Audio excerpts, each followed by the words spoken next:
প্রিয় বন্ধুরা, আপনারা সবাই অবগত আছেন যে হালুয়াঘাট, ডুবাকুড়া, নেত্রকোনা, শেরপুর আমাদের এলাকার মধ্যে বন্যা পরিস্থিতি খুবই ভয়াবহ অবস্থায় ধারণ করছিল।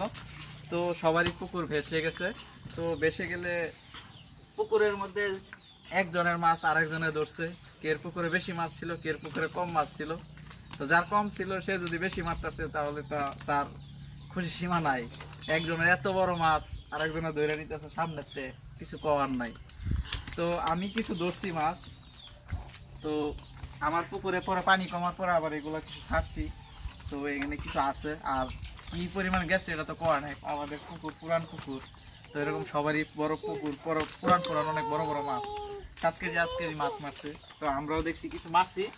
আমরা এগুলো আসলে কারেন্টের লেগে কাটি নাই, আমি কিছু জমায় রাখছিলাম মশারির মধ্যে। তো আজকেরই তুললাম। তো আমাদের এলাকার